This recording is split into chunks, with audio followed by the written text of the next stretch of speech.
कैसे मैं मारूं अपनों को, कैसे अपनों के प्राण लूं, कैसे मैं इन पे तीर चलाऊं, कैसे इनकी जान लूं। अर्जुन ने देखा अपनों को युद्ध भूमि में खड़े सामने। भीष्म पितामह गुरु भाई भतीजा, इनसे कैसे लड़ूं जिनके थे हाथ थामे। अपने कुल का विनाश करके मुझे क्या मिल जाएगा, अरे मूर्ख दुर्योधन कभी तो विवेक लाएगा। मिल जाए मुझे त्रिलोकी राज, मैं अपने कुल का विनाश नहीं करना चाहता। हे जनार्दन, मैं इनसे नहीं लड़ना चाहता। मोह जाल में फंसे अर्जुन ने अपना धनुष छोड़ दिया। युद्ध भूमि से उसने अपना मुंह मोड़ लिया।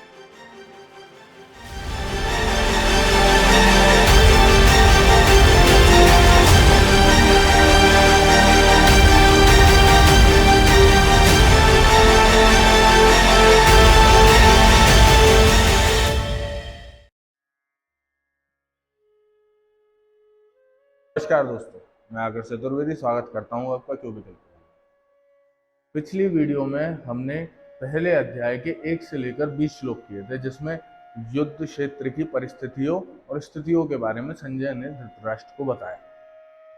अब उससे आगे हम पहले अध्याय में 47 श्लोक हैं, 21 से 47 श्लोक करेंगे। इसमें अर्जुन अपने प्रियजनों को देखकर सामने वाली सेना में ठिठक रहे हैं, उनका लड़ने का मन नहीं कर रहा है। ये हम आगे बात करें। अर्जुन भगवान से कहते हैं कि मैं देखना चाहता हूं कि सामने वाली सेना में कौन कौन महारथी हैं, आप मेरा रथ दोनों सेनाओं के बीच में ले जाके खड़ा कर दो। जब वो रथ को बीच सेना में ले जाके खड़ा कर देते हैं तो भगवान श्री कृष्ण कहते हैं, हे पार्थ, देखो देखो कौरवों की सेना। दोनों तरफ अर्जुन देख के कहते हैं कि ये सेना नहीं, ये तो दो सागर हैं और जो आपस में टकराने वाले। फिर कौरव सेना की तरफ देखते हुए अर्जुन को गुरु द्रोण दिखाई देते हैं, अर्जुन को भीष्म पितामह दिखाई देते हैं, अर्जुन को मामा दिखाई देते हैं, भांजे दिखाई देते हैं, भतीजे दिखाई देते हैं, साले दिखाई देते हैं।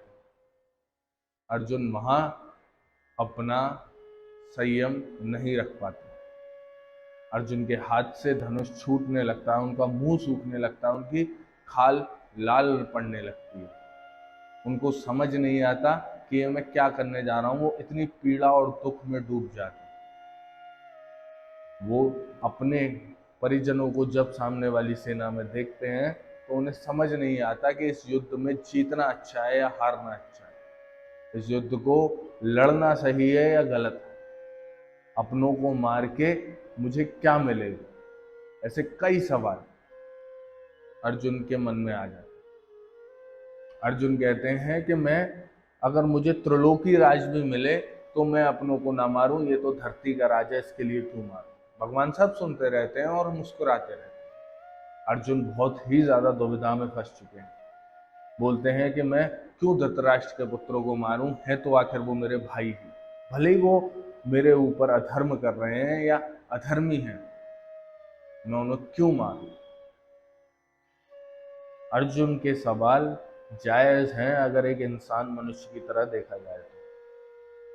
जिस आदमी को राज्य की कामना नहीं है, सुख की कामना नहीं है, भोग की कामना नहीं है, वो किसी को क्यों मारे। अर्जुन जैसे जैसे अपनों को अपने सामने देख रहे हैं, उनका हृदय पीड़ा में जाता चला जा रहा है।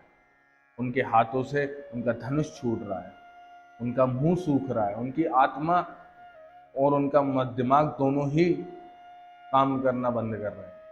फिर अर्जुन भगवान से कहते हैं कि जो अपने कुल का नाश करता है वो अनंत रूप से नरक की पीड़ा भोगता है। मैं ये पाप नहीं करना चाहता। जब हम अपने कुल का विनाश कर देते हैं तो धीरे धीरे हमारे कुल की सारी संस्कृतियां, रीति रिवाज खत्म हो जाते हैं। फिर हमारे कुल की औरतों के चरित्र पे भी सवाल उठने लगते हैं और वहां से वर्ण शंकर बच्चे पैदा होते हैं जो कि कुल के मर्यादाओं को, मान को और खराब कर देते हैं। ऐसे कुल का फिर क्या फायदा। भगवान सब कुछ सुन रहे हैं, भगवान को जवाब पता है पर फिर भी सुन रहे हैं, कुछ नहीं बोल रहे। पहले अर्जुन को बोलने दे रहे हैं, उसकी पीड़ा, उसके कष्ट को वो समझ रहे हैं। पर धर्म और अधर्म की इस लड़ाई में रिश्ते नाते देखे बिना लड़ने का साहस हर किसी में नहीं होता। वही साहस भगवान सारथी बनकर अर्जुन को अब देने वाले। हे मधुसूदन, मैं अपने कुल का नाश कैसे करूं, मैं उसकी साथ उसकी परंपराओं का नाश कैसे करूं, आने वाली पीढ़ियों को हम क्या जवाब देंगे।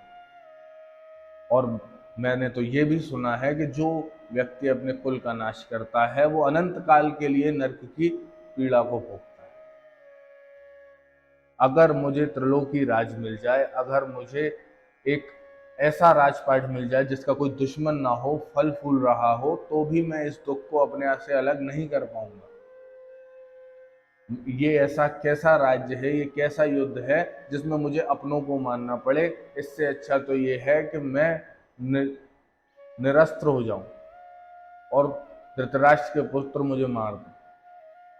कम से कम मैं पाप तो नहीं भोगूंगा। और ये कहते हुए अर्जुन रथ के मध्य में आकर अपना धनुष छोड़ दिया और बैठ गए। भगवान सब कुछ सुन रहे हैं।